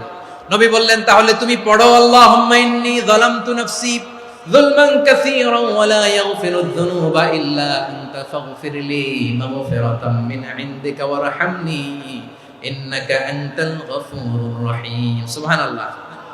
সালাম ফিরানোর আগে পড়েন, ও আবু বকর, নামাজে যদি দোয়া করতে মনে চায় এই দোয়াটা পড়বা, আল্লাহুম্মা ইন্নী যালামতু নাফসি, আল্লাহ জুলুম করেছি আমার নফসের উপর, যুলমান কাসীরা, অনেক জুলুম, ওয়া লা ইয়াগফিরুয যুনুবা ইল্লা আনতা, আপনি ছাড়া এই জুনুব, এই পাপ ক্ষমা করার দ্বিতীয় কোনো রব নাই। আছে?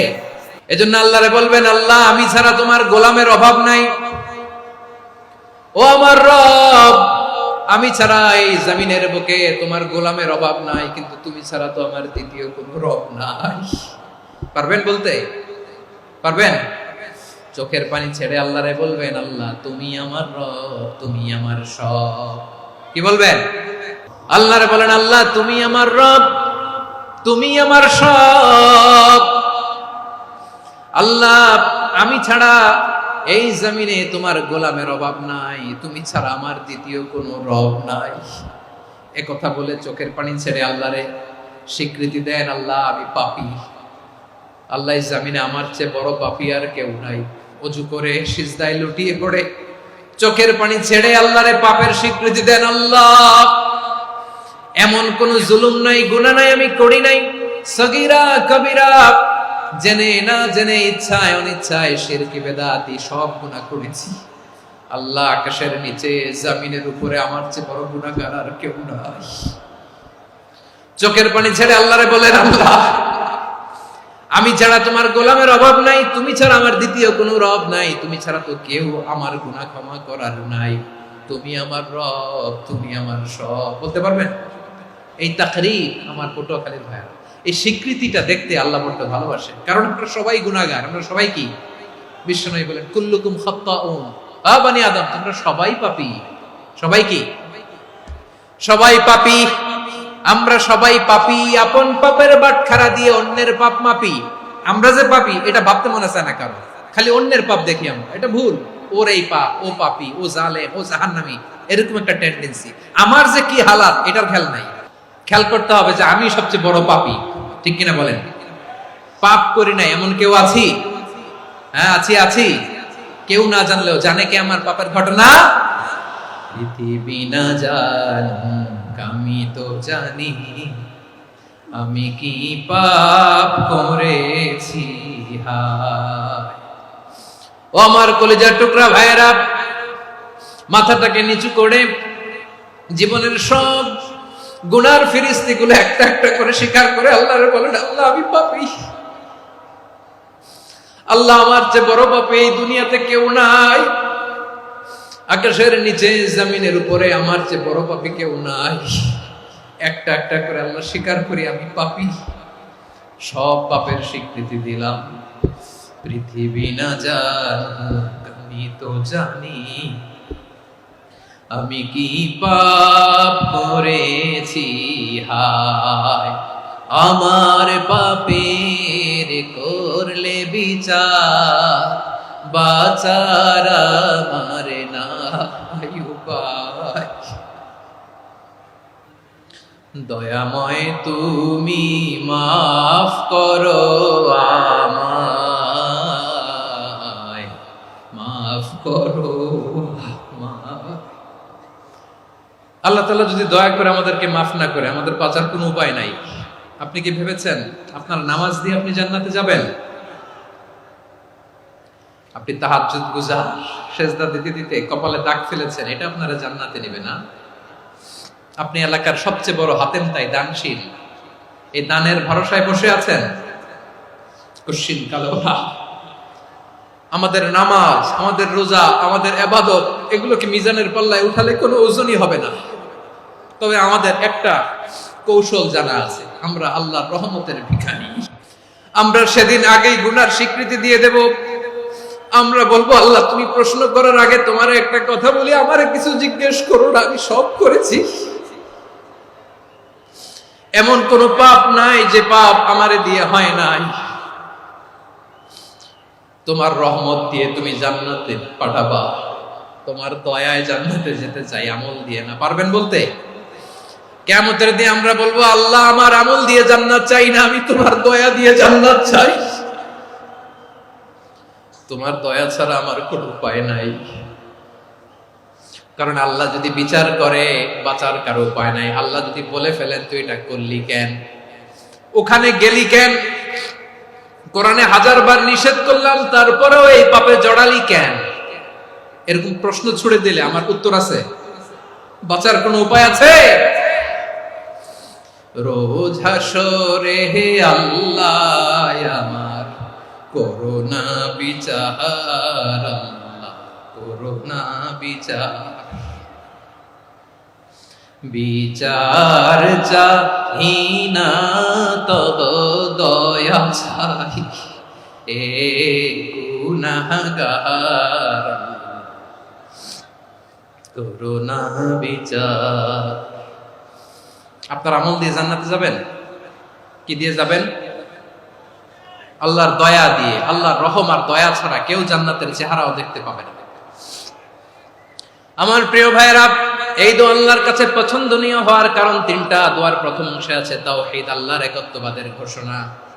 এই দোয়ার দ্বিতীয় অংশ আছে তাসবিহ, আল্লাহর প্রশংসা সূচক বাণী। এই দোয়ার 3 নাম্বার অংশ পাপের স্বীকৃতি। তাহলে আমরা সবাই গুনাহগার। আমরা আল্লাহর কাছে পাপের স্বীকৃতি দিয়ে বলবো, ও আল্লাহ ইন্নী কুনতু মিনাজ জালিমিন, আমরা জুলুম করেছি, পাপ করেছি, অন্যায় করেছি, আল্লাহ বুঝতে পারি নাই, শয়তানের ওয়াসওয়াসায় পড়ে, বন্ধুর পাল্লায় পড়ে, নফসের খায়েশ মেটাতে যে আল্লাহ করে ফেলেছি। তুমি গুনাহ না মাফ না করলে আমাদের গুনাহ মাফ করার দ্বিতীয় কেউ নাই। ঠিক কিনা বলেন? এভাবে অনুতপ্ত হয়ে যদি আল্লাহর কাছে দোয়া করেন, দেয়ালে পিঠ থেকে গেছে, কোনো রাস্তা নাই বের হওয়া, ওই মুহূর্তেও আপনাকে বিপদ থেকে উদ্ধার করবে কে? বিশ্বনবী চরম বিপদে পড়লে 2টা দোয়া পড়তেন। প্রথম হলো এটা, লা ইলাহা ইল্লা আনতা সুবহানাকা ইন্নী কুনতু মিনাল জালিমিন। এই দোয়াটা আমরা বেশি বেশি পড়ব প্রিয় ভাইরা। রাজি আছেন? সবাই আওয়াজ করে পড়ুন ইনশাআল্লাহ। আমার প্রিয় ভাইয়েরা, বিপদে পড়লে বিশ্বনবী আরো একটা দোয়া পড়তেন, লা ইলাহা ইল্লাল্লাহুল আযীমুল হালিম, লা ইলাহা ইল্লাল্লাহু রাব্বুল আরশিল আযীম, লা ইলাহা ইল্লাল্লাহু রাব্বুস সামাওয়াতি ওয়াল আরদি ওয়া রাব্বুল আরশিল কারীম। আল্লাহ ছাড়া কোনো উপাস্য নাই, তিনি সুমহান, মহা সহিষ্ণু।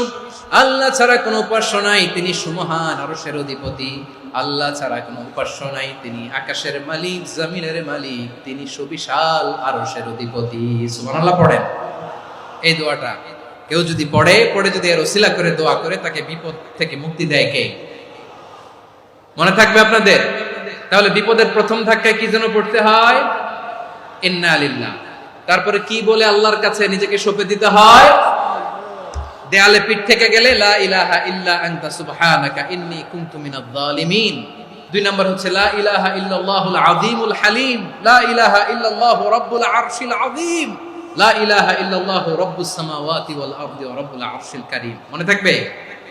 অনেক সময় এমন হয়, হঠাৎ বিপদের সম্মুখীন হয়ে আমরা রেডি হয়ে বের হইছি অফিসে, হঠাৎ অ্যাক্সিডেন্টে পড়ে যাই, হঠাৎ পেটের ব্যথায় অজ্ঞান, এরকম হয় না? বিষ্ণু ইসলাম বলেন, আকস্মিক দুর্ঘটনার বিপদ থেকে যদি কেউ বাঁচতে চায়, সকাল সন্ধ্যা যেন প্রত্যেকে এই দোয়াটা পড়ে। সকালে যদি 3 বার পড়ে, সন্ধ্যা পর্যন্ত হঠাৎ বিপদ থেকে সে রক্ষা পাবে।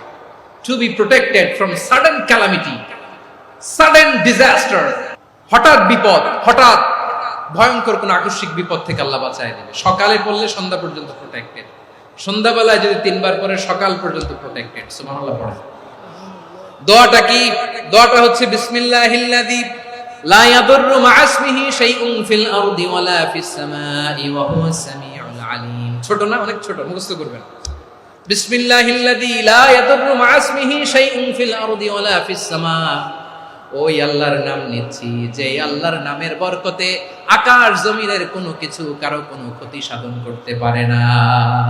তিনি সর্বশ্রোতা, সর্বজ্ঞ। সুবহানাল্লাহ পড়েন।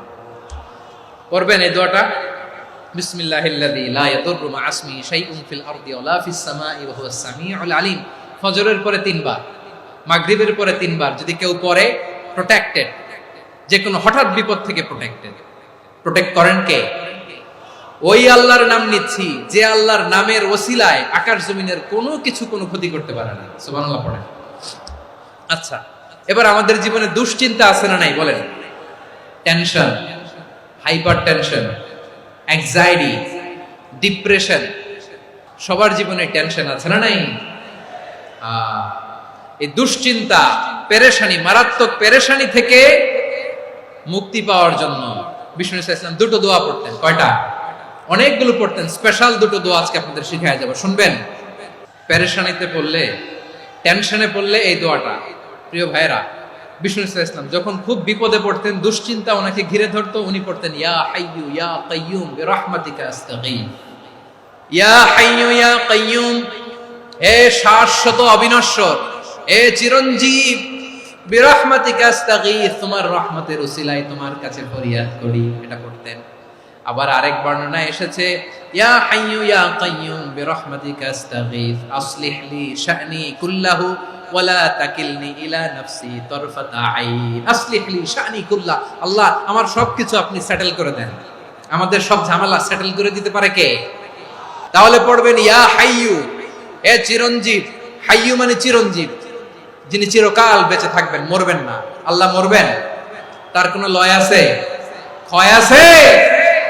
সূরা রহমানে আল্লাহ বললেন কুল্লু মান আলাইহা ফানি ওয়া ইয়াবকা ওয়াজহু রাব্বিকা যুল জালালি ওয়াল ইকরাম ফাবিআইয়ি আলাই রাব্বিকুমা তুকাযিবান। জমিনে যা আছে সব ফান, ভ্যানিশ হয়ে যাবে, নিশ্চিহ্ন হয়ে যাবে, শেষ হয়ে যাবে, সব বিলুপ্ত হয়ে যাবে, একজন ছাড়া। জোরে বলেন তিনি কে?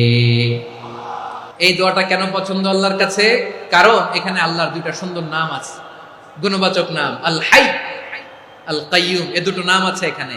আবার এই দুইটা আয়াতুল কুরসির অংশ। আয়াতুল কুরসির শুরু তো এটা আছে না নাই? হ্যাঁ, আছে না নাই? 3 নম্বর কারণ এটা ইসমে আজম। কোন দোয়াটা ইসমে আজম? যে দোয়া ওসিলায় দোয়া করলে আল্লাহ দোয়া ফেরায় না। অনেকগুলো মত আছে, সবচেয়ে ভ্যালিড মত হচ্ছে এটা, ইয়া হাইয়ু ইয়া কাইয়ুম, এর ওসিলা দিয়ে দোয়া করলে দোয়া কবুল করে কে? 2 নম্বরে বিশ্বনবী মারাত্মক বিপদে পড়লে আরেকটা দোয়া পড়তেন, আল্লাহুম্মা ইন্নী আবদুক। আগে দোয়াটা পড়ি, শুনেন। আল্লাহুম্মা ইন্নী আবদুক ওয়া ইবনু আবদিক ওয়া ইবনু আমাতিক নাসিয়াতি বিয়াদিক মাদিন ফিয়া হুকমুক আদলুন ফিয়া কাদাউক আসআলুকা বিকুল্লি ইসমিন হুয়া লাক সাম্মাইতা বিহি নাফসাক আও আনসালতাহু ফি কিতাবিক আও আল্লামতাহু আহাদাম মিন খালকিক أو استأثرت به في علم الغيب عندك أن تجعل القرآن ربيع قلبي ونور صدري وجلاء حزني وذهاب همي। سبحان الله পড়েন। বিষ্ণু বলতেন আল্লাহুম্মা ইন্নী আবদুক, ও আল্লাহ আমি আপনার গোলাম, ওয়া ইবনু আবদিক, গোলামের ঘরের গোলাম, ওয়া ইবনু আমাতিক, বাদীর ঘরের গোলাম। মানে আল্লাহ আমি আপনার গোলাম। আমার বাবা আব্দুল্লাহ ছিল আপনার গোলাম, আমার মা আমিনা ছিল আপনার বাদী। মানে আমরা গোলাম বংশের, সব গোলাম। নিজেরে এর চেয়ে আর ছোট করে আল্লাহর কাছে উপস্থাপন করা যায় আমার ভাইরা? কথা কি বুঝতেছেন? নিজেকে এর চাইতে ছোট, নগণ্য আর তুচ্ছ করে আল্লাহর সাথে প্রেজেন্ট করা যায়? বিশ্বনবী বললেন ও আল্লাহ আমি আপনার গোলাম, গোলামের ঘরের গোলাম, দাসীর ঘরের গোলাম, নাসিয়াতি বিয়াদিক, আমার মাথার চুলের ছুটি আপনার হাতের মুঠোয়। আপনি ডানে টান দিলে আমি ডানে যেতে বাধ্য, আপনি বাঁয়ে টান দিলে বাঁয়ে যেতে বাধ্য। বিশ্বনবী বললেন আল্লাহ আমার মাথার চুলের ঝুঁটি আপনার হাতের মুঠোয়। আচ্ছা, এইভাবে কাকে ধরা হয়? যে খুব ছোট, ঠিক কি না? নিজেকে কত ছোট করলেন বিশ্বনবী। ও আল্লাহ আমার মাথার চুলের ঝুঁটি আপনার হাতের মুঠোয়, আপনি ডানে টানলে আমি ডানে যাব, বাঁয়ে টানলে বাঁয়ে যাব। আল্লাহ আসআলুকা বিকুল্লি ইসমিন হুয়া লাক নাসিয়াতি বিয়াদিক মাদিন ফিয়া হুকমুক, আপনার নির্দেশ আমার উপর কার্যকর হবেই হবে। আদলুন ফিয়া কাদাউক, আপনার ফয়সালা, যেই ফয়সালাই আপনি আমার জন্য করেন এটাই ইনসাফ। সুবহানাল্লাহ বলেন। আমরা আল্লাহর ফয়সালায় সন্তুষ্ট হতে চাই না। কত কমপ্লেইন, আল্লাহ তুমি এটা দিলা না, ওইটা পাইলাম না, ওইটা হইল না রে, এরকম অভিযোগ, কমপ্লেইন আমাদের আছে না নাই? আর বিশ্বনবী বলতেন আদলুন ফিয়া কাদাউক, আল্লাহ আমার জন্য তোমার যেটা ফয়সালা এটাই সবচেয়ে শ্রেষ্ঠ ইনসাফ, এর চেয়ে ইনসাফ আর হতে পারে? এভাবে কায়মান বাক্যে আল্লাহর কাছে বিশ্বনবী দোয়া করতেন। এরপরে বিশ্বনবী বললেন, আল্লাহ তোমার যত নাম আছে সব নামের ওসিলায় দোয়া করি, যে নাম তুমি আমাদেরকে জানিয়েছো, যে নাম তুমি আমাদেরকে জানাও নাই, যে নাম তুমি কোরআনে নাজিল করেছো, যে নাম নাজিল করো নাই, যে নাম শুধু নবীদেরকে জানিয়েছো। আর আল্লাহর এমন কিছু চমৎকার চমৎকার সুন্দর সুন্দর নাম আছে, এই নামগুলো রব্বুল আলামিন কাউকে জানাবে না। সুবহানাল্লাহ বলেন। আমরা তো 99 নাম জানি, 100 নাম জানি আল্লাহ, কিন্তু আল্লাহর এমনও কিছু নাম আছে যেগুলো আল্লাহ বিষ্ণু নবীরও জানায়নি।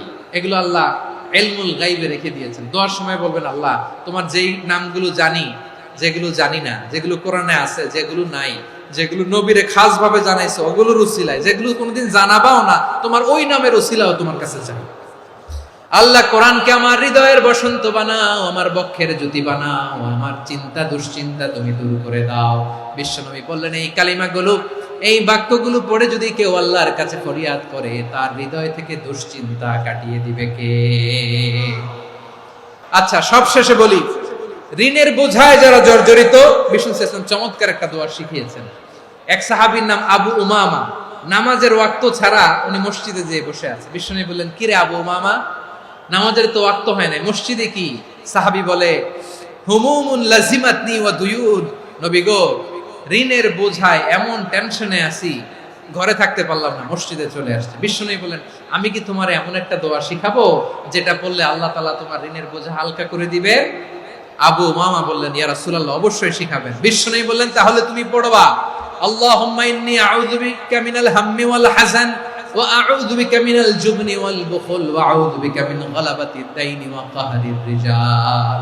ও আল্লাহ, তোমার কাছ থেকে দুশ্চিন্তা থেকে পানাহ চাই, কৃপণতা, ভীরুতা, অলসতা, কার্পণ্যতা, এই সব কিছু থেকে, মানুষের কঠোরতা, আমার উপর মানুষের আধিপত্য এবং ঋণের বোঝা থেকে পানাহ চাই। এই দোয়াটা যখন বিষ্ণুনবী শিখাই দিলেন, আবু উমামা বারবার এই দোয়া করে, আল্লাহুম্মা ইন্নী আউযু বিকা মিনাল হাম্মি ওয়াল হাযান ওয়া আউযু বিকা মিনাল আজজি ওয়াল কাসাল ওয়া আউযু বিকা মিনাল জুবনি ওয়াল বুখল ওয়া আউযু বিকা মিন গালাবাতিদ দাইনি ওয়া কাহরির রিজাল। আবু উমামা বলে, এই দোয়া আমি পড়তে লাগলাম। কিছুদিন পরে দেখা গেল বিষ্ণুনবীর শেখানো এই দোয়ার বদৌলতে আল্লাহ তাআলা আমার সব ঋণ পরিশোধের ব্যবস্থা করে দিয়েছেন। আমার প্রিয় পটুয়াখালীর ভাইরা, বিশ্বনবীর জামাতা সাইয়্যিদিনা আলী রাদিয়াল্লাহু তাআলা আনহুর কাছে এক লোক এসে বলে, হে আলী, ঋণের বোঝায় আমি জর্জরিত, আমার কিছু অর্থ দিয়ে সাহায্য করো। সাইয়্যিদিনা আলী রাদিয়াল্লাহু তাআলা আনহু বললেন, আমি কি তোমারে এমন একটা দোয়া শিখাবো যেটা বিশ্বনবী আমাদের শিখিয়েছেন? এই দোয়া যদি তুমি পড়ো, লাউ কানা আলাইকা মিসলু জাবালিন কাবীরিন দাইনান আদাল্লাহু আনকা, পাহাড় পরিমাণে যদি ঋণের বোঝা হয়, আল্লাহ এটা পরিশোধের ব্যবস্থা করে দেবেন। ছোট্ট একটা দোয়া বিশ্বনবী শিখালেন, বললেন, তুমি পড়বা, আল্লাহুম্মা কফিনি বিহালালিকা আন হারামিকা ওয়া আগনিনি বিফাদলিকা আম্মান সিওয়াক। আল্লাহুম্মা কফিনি বিহালালিকা আন হারামিক, আল্লাহ তোমার হালাল দিয়ে আমাকে পরিতুষ্ট করো, হারাম থেকে বাঁচিয়ে রাখো, আর তোমার অনুগ্রহে মানুষের মুখাপেক্ষী যেন আমি না হই, আমি যেন সবসময় তোমার মুখাপেক্ষী হই, ওই তৌফিক দিও। সুবহানাল্লাহ পড়েন। এই দোয়া বেশি বেশি পড়লে ঋণের বোঝা হালকা করে দিবে কে? তাহলে প্রিয় ভাইয়েরা, বিপদে পড়লেই প্রথমে কি পড়বেন? ইন্না লিল্লাহ। কি বলে নিজেকে আল্লাহর কাছে সঁপে দিতে হয়? হাসবুনাল্লাহ। চরম বিপদে দেয়ালে পিঠ থেকে গেছে, তখন লা ইলাহা ইল্লা আনতা সুবহানাকা ইন্নী কুনতু মিনাজ জালিমিন। এরপরে লা ইলাহা ইল্লাল্লাহুল আযীমুল হালিম, এই দোয়া। আকস্মিক বিপদ, হঠাৎ যেন কোনো বিপদ আমাকে পেয়ে না বসে, এটার জন্য বিসমিল্লাহিল্লাযী লা ইয়াদুররু মা ইসমিহি শাইউন ফিল আরদি ওয়ালা ফিস সামাই ওয়া হুয়াস সামিউল আলীম। সকালে 3 বার, রাতে 3 বার। আর মারাত্মক tension, hyper tension, anxiety, depression থেকে বাঁচার জন্য 2 দোয়া, ইয়া হাইয়্যু ইয়া কাইয়্যুম, ইয়া হাইয়্যু ইয়া কাইয়্যুম, মনে থাকবে? আর আল্লাহুম্মা ইন্নী আবদুক, এই দোয়া। ঋণ থেকে বাঁচার জন্য 2 দোয়া, আল্লাহুম্মা ইন্নী আউযু বিকা মিনাল হাম্মি ওয়াল হাযান, এটা। আর আল্লাহুম্মা কফিনি বিহালালিকা আন হারামিকা ওয়া আগনিনি বিফাদলিকা আম্মান সিওয়াক। আর সব সময় পড়ার জন্য একটা আমল দিয়ে যাই, উঠতে বসতে, অফিসে যাচ্ছেন, অফিস থেকে ফিরতেছেন, বসে আছেন, শুয়ে আছেন, ছোট্ট এক শব্দে আমরা যেন বেশি বেশি পড়ি, আস্তাগফিরুল্লাহ। আল্লাহ রাসূল সাল্লাল্লাহু আলাইহি ওয়াসাল্লাম বলেন, মান লাজিমাল ইস্তিগফার, যে সব সময় এরকম ইস্তিগফারের সাথে লেগে থাকে, জাআলাল্লাহু লাহু মিন কুল্লি দীকিন মাখরাজা, আল্লাহ তাআলা তাকে কোনো বিপদে আটকান না, সে জীবনে আটকাবে না, যে কোনো বিপদে আল্লাহ তার রাস্তা বের করে দিবেন। Way out, you will get a way out in solution. সুবহানাল্লাহ। ওমিন কুল্লি হাম্মিন ফারাজা, দুশ্চিন্তা মুক্ত হবে। ওয়ারযুকহু মিন হাইসু লা ইয়াহতাসিব, এমন জায়গা থেকে আল্লাহ রিজিকের বন্দোবস্ত করবে যেটা সে কল্পনাও করে না। আওয়াজ করে পড়েন সুবহানাল্লাহ। আমার প্রিয় ভাইরা, এটা গেল নিজের বিপদ। নিজে যদি বিপদে পড়েন, অন্যের বিপদ যদি দেখেন, এটার জন্য একটা দোয়া আছে। অনেক সময় আমরা দেখি হাসপাতালে ক্যান্সারের 3rd স্টেজে চলে গেছে, লোকটা হ্যাংলা হয়ে চিকন হয়ে হায়রে কি কষ্ট পায়, দেখি না? বিষ্ণু বলে একটা দোয়া যদি কেউ অন্যের কোনো বিপদ দেখে পড়ে, ওই বিপদ তার জীবনে কখনো আসবে না। অনেক সময় হয় যে আমরা মহাসড়ক দিয়ে যখন চড়ি, দুর্ঘটনায়, আইরে আল্লাহ, দুর্ঘটনায় মানুষের মাথা একদিকে, দেহ আরেকদিকে, ব্লিডিং, এরকম হয় না? আল্লাহ তুমি হেফাজত করো। বিশ্বনবী বলেন এই দুর্ঘটনা দেখে কেউ যদি এই দোয়াটা পড়ে, তার জীবনে সে কোনোদিন এরকম অ্যাক্সিডেন্টের সম্মুখীন হবে না। বিশ্বনবী বলেন অন্যের বিপদ দেখে কেউ যদি পড়ে, আলহামদুলিল্লাহিল্লাযী আফানি মিম্মা বাতালাকা বিহি ওয়া ফাদ্দালানি আলা কাসীরিন মিম্মান খালাকা তাফদীলা, মানে প্রশংসা সে আল্লাহ, যে আল্লাহ তাআলা তোমাকে যেই জিনিস দিয়ে পরীক্ষা করেছে, আমাকে ওইটা থেকে বাঁচিয়ে দিয়েছে। তোমাকে আল্লাহ যেই বিপদে ফেলেছে, আমাকে ওই বিপদ থেকে তিনি মুক্ত রেখেছে, আর তার অনেক সৃষ্টির উপর আমাকে তিনি প্রাধান্য দিয়েছে। সুবহানাল্লাহ পড়েন। যে কোনো বিপদ, কারো ক্যান্সার দেখে যদি এই দোয়াটা আপনি বিশ্বাসের সাথে পড়েন, জীবনে কোনোদিন ক্যান্সার রোগে আক্রান্ত হবেন না। দুর্ঘটনা দেখে যদি পড়েন, ওই দুর্ঘটনা আপনাকে স্পর্শ করবে না। যে কোনো কারো বিপদ দেখে যদি কোনো বিশ্বাসী বান্দা এই দোয়া পড়ে, বিশ্বনবী বলেন লাম ইউসিবহু যালিকাল বালা, ওই বিপদ তাকে আর ধরবে না। উফিয়া মিনহু মিন যালিকাল বালা কাইনাম মা কান, সে যতদিন হায়াত পাবে কোনোদিন ওই বিপদ তাকে স্পর্শ করবে না। আমার প্রিয় ভাইরা, তাহলে পুরো আলোচনার সেন্ট্রাল থিম হচ্ছে আমাদের জীবনে বিপদ আসবে, কষ্ট আসবে, দুঃখ আসবে, কিন্তু বিপদে আপদে আমরা হাল ছেড়ে দিব না, হতাশ হব না। মুমিন হতাশ হয় না, নিরাশ হয় না, হাল ছেড়ে দেয় না।